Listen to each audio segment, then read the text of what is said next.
Hello guys, तो इस video lecture के अंदर नेशनल इनकम के कुछ ताबड़तोड़ क्वेश्चन डिक्लेयर करने वाला हूं। ये धाकड़ लेवल के क्वेश्चन तुम्हारे एग्जाम के लिए सबसे ज्यादा इंपॉर्टेंट है। पूरी तैयारी करके जाना, कहीं इनको छोड़ के मत जाना, समझ रहे हो। तो एक बार क्वेश्चन तुम्हारे सामने पेश कर देता हूं ताकि तुम्हें एक खुशी की लहर अपने अंदर फील हो कि ये क्वेश्चन मैं करके चला जाऊंगा, करके चली जाऊंगी तो एग्जाम में अच्छे नंबर ले आऊंगी। नेशनल इनकम 10 नंबर की यूनिट है, हल्की यूनिट नहीं है, समझ रहे हो। तो चलो आपके सामने पहला क्वेश्चन पेश किया जा रहा है, पहले पढ़ के बता देता हूं, पेन का कलर अलग से चूज करते हुए ताकि अच्छा भी लगे। तो दोस्तों क्वेश्चन है, distinguish between real gross domestic product and nominal gross domestic product. Real GDP और नॉमिनल जीडीपी के बीच का अंतर आ गया, मान लो एक तरीके से। And which of these is a better index of welfare of the people and Y.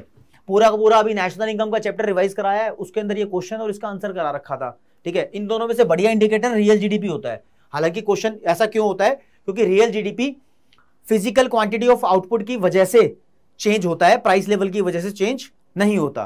तो दोस्तों ये क्वेश्चन बहुत इंपॉर्टेंट है, एग्जाम में आ सकता है, तो आपको इसको जरूर करके जाना है, ठीक है। कितने नंबर में आ सकता है ये क्वेश्चन? 3 नंबर में भी आ सकता है और ये क्वेश्चन 5 नंबर में भी आ सकता है। 2 नंबर का नहीं बनेगा, बड़ा लॉन्ग आंसर का क्वेश्चन बनेगा। फिर क्वेश्चन आपके सामने पेश है, explain the limitations of GDP concept, या फिर क्या बताओ जीडीपी एक देश के वेलफेयर का एडिक्वेट इंडेक्स है या नहीं है। तो हम बोलते हैं आंसर में यस, एडिक्वेट इंडेक्स है या नहीं है, बताओ।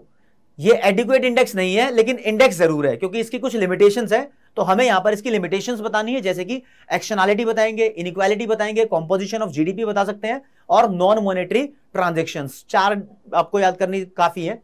तो ये क्वेश्चन एग्जाम के अंदर 3 नंबर में ही पूछ सकता है और 5 नंबर में ही पूछ सकता है। तो जितने नंबर का पूछा है उतने पॉइंट यहां पर बताने जरूरी है। अब 5 नंबर में तुम 4 लिमिटेशन बता दोगे तो 1 नंबर आपको इस बात को लिखने को मिलेगा, क्या ये एडिक्वेट इंडेक्स है या नहीं है। तो हम बोलते हैं इंडेक्स तो है लेकिन एडिक्वेट इंडेक्स नहीं है वेलफेयर का। मैं सामने से हट जाता हूं, आप इस चीज का स्क्रीनशॉट जरूर ले लें क्योंकि आपके काम की चीज है।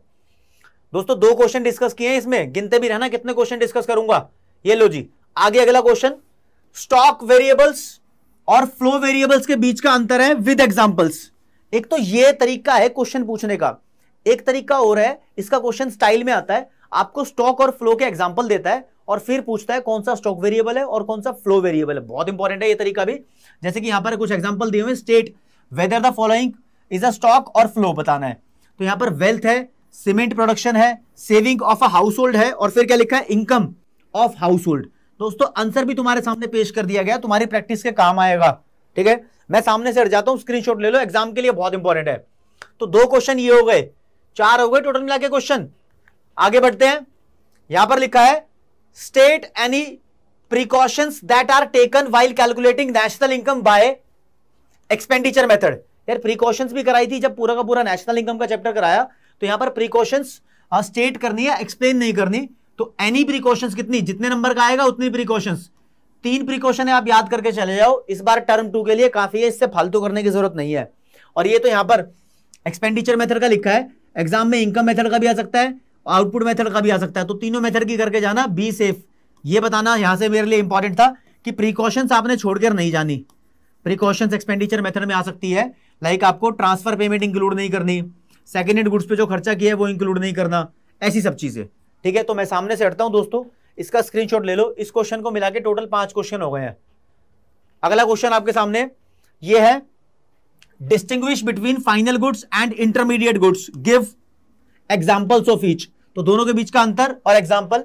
ये 5 नंबर का नहीं आएगा, ये भी 3 नंबर का ही आएगा, ठीक है, 3 नंबर का। या फिर इसका थोड़ा हिला के रख देने वाला क्वेश्चन आता है कि एग्जाम में आपसे एग्जाम्पल दे देता है और पूछता है कि कौन सा इंटरमीडिएट एक्सपेंडिचर है, कौन सा फाइनल एक्सपेंडिचर है। अब इसमें पूछा है तो पेपर में आ भी रखा है, मार्च 2018 वाले पेपर में। मैं पढ़ के बता देता हूं, आंसर भी बता देते। चलो, मिल्क परचेज्ड बाय अ टी स्टॉल। टी स्टॉल एक फर्म है, उसने दूध खरीदा है तो चाय बना के बेचेगा, तो उसके लिए ये इंटरमीडिएट गुड्स हो गया मिल्क, ठीक है। तो इंटरमीडिएट एक्सपेंडिचर भी होगा, जिस हिसाब से बोलेगा उस हिसाब से क्वेश्चन का आंसर बोल देना। या गुड्स पूछा है तो गुड्स लिखना, एक्सपेंडिचर पूछा होता तो एक्सपेंडिचर लिखते। बोल रहा है बस परचेज्ड बाय अ स्कूल। स्कूल भी एक फर्म है, उसने बस खरीद ली है, तो बस को ना तो वो रीसेल करता, ना बस का वो कुछ बनाकर बेचता। बस उसने अपने इस्तेमाल के लिए खरीदी है, स्टूडेंट्स वगैरह को सेवाओं देने के लिए खरीदी होगी, तो बस उसने इन्वेस्टमेंट पर्पस के लिए खरीदी है। तो यहां पर ये बस फाइनल प्रोडक्ट हो गई है फर्म के लिए। फिर juice purchased bye a student from the school canteen, school canteen अपने आप में एक फर्म है, लेकिन जूस किसने परचेज किया? स्टूडेंट ने। तो स्टूडेंट कुछ भी परचेज कर ले, वो हाउस होल्ड का हिस्सा है तो फाइनल है। यहां पर आपको पता होना चाहिए कि कोई भी चीज हाउस होल्ड परचेज करता है तो वो फाइनल होती है। अगर फर्म परचेज करती है तो दो बातें होती है। अगर फर्म ने अपने इस्तेमाल के लिए यानी ऑन यूज या इन्वेस्टमेंट पर्पज के लिए, जैसे कि यहां पर बस खरीदी, मशीन भी हो सकती थी, कोई ट्रैक्टर भी हो सकता था, फार्मर जो खरीदता, तो वो चीजें भी फाइनल होती है। इंटरमीडिएट का केस बनेगा जब फर्म सामान खरीदे उसको रीसेल करने के लिए या उसको कंप्लीटली यूज्ड अप कर दे। तो 5 क्वेश्चन पहले हो गए थे, 2 क्वेश्चन ये आपके सामने, 7 क्वेश्चन हो गए हैं। आप इसका स्क्रीनशॉट ले लो, ठीक है। कुल मिला के 7 क्वेश्चन हो गए अभी तक। आगे बढ़ते हैं जी। बहुत आसान लेवल का क्वेश्चन और बहुत बार आ रखा है ये धाकड़ लेवल का क्वेश्चन कहा जाएगा। क्या बोल रहा है? Explain the circular flow of income. और ये 2017 में आया, 2012 में आया, 2014 में आया और पहले भी आ रखा है, बहुत सारे स्कूल के प्री बोर्ड में भी आता ही रहता है। यहां पर सर्कुलर फ्लो बताना है, तो सर्कुलर फ्लो 2 सेक्टर इकोनॉमी के अंदर बताना है। पहले उसका मीनिंग बताएंगे, फिर उसके अंदर 3 फेजेस होते हैं वो बताएंगे, फिर उसका डायग्राम बनाएंगे, ठीक है, फिर उसके एक्सप्लेनेशन लिखेंगे। ये भाई 5 नंबर का क्वेश्चन बनता है, इतना बड़ा, समझ रहे हो? तो ये आपको अभी नेशनल इनकम रिवाइज कराया पूरा का पूरा, उसमें प्रॉपर अच्छे तरीके से करा दिया। आप वहां जाकर इसको कैच कर सकते हो। तो 8वें नंबर का क्वेश्चन ये करा दिया, आप इसका स्क्रीनशॉट ले लो फ्रेंड्स, ठीक है। तैयारी धाकड़ लेवल पे चलनी चाहिए, पीछे नहीं हटना बिल्कुल भी। चलो जी, ये क्वेश्चन भी 3 से 5 नंबर में आ जाएगा। और ये 9वें नंबर का क्वेश्चन हमारा क्या बोल रहा है? Define double counting.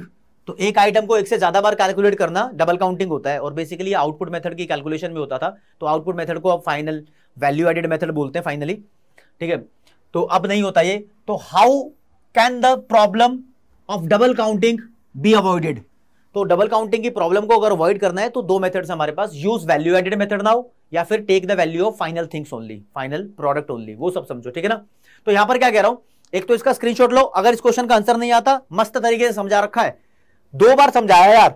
समझाना कब कब? अभी तो एक एग्जाम डेज के अंदर तुम्हें 1 घंटे के अंदर पूरा नेशनल इनकम का चैप्टर ही करा दिया, और उससे पहले 5 वीडियो लेक्चर बना रखे थे जो प्लेलिस्ट के अंदर अवेलेबल होंगे आपके सामने। तो धीरे धीरे समझना है तो वहां जाओ, अगर सुपर फास्ट तरीके से समझना है तो अभी जो वीडियो लेक्चर बनाया है उसके पास जाओ, मतलब एग्जाम डेज में जो बातें चल रही हैं। तो दोस्तों 9 क्वेश्चन मैंने आपको बनाए और यही एग्जाम के लिए इंपॉर्टेंट थे। अब 10वें नंबर पे धाकड़ लेवल की बात कर लेता हूं।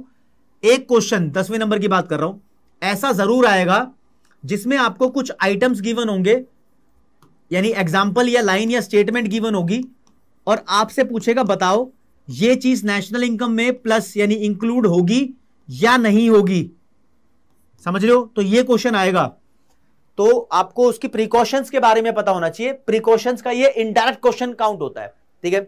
और यहां पर एक तरीके से न्यूमेरिकल जरूर बनता है, न्यूमेरिकल तो आएगा ही आएगा, न्यूमेरिकल लास्ट में इसलिए बता रहा हूं, न्यूमेरिकल तो 110% आएगा।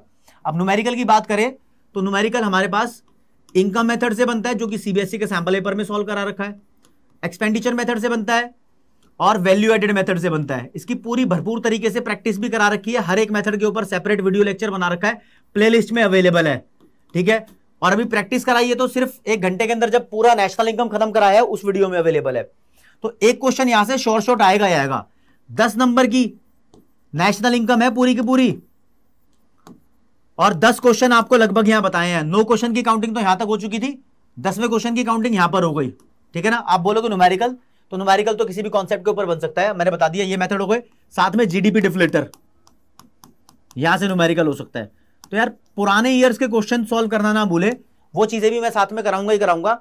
अभी तुम्हारे साथ बना हुआ हूं, नेशनल इनकम को सिक्योर कर लो 100%, मतलब जो बताया है नंबर आपके पूरे आएंगे और चीजें आपको पढ़ा दी है उससे रिलेटेड। तो दोस्तों बने रहो साथ में, इकट्ठी तैयारी करने के लिए जुड़े हुए हैं। अभी लेता हूं विदा आपसे, जय हिंद जय भारत, नमस्कार। अगर वीडियो अच्छी लग गई हो तो अपने फ्रेंड्स को बताओ और चैनल को सब्सक्राइब करो अभी तक ना किया हो तो।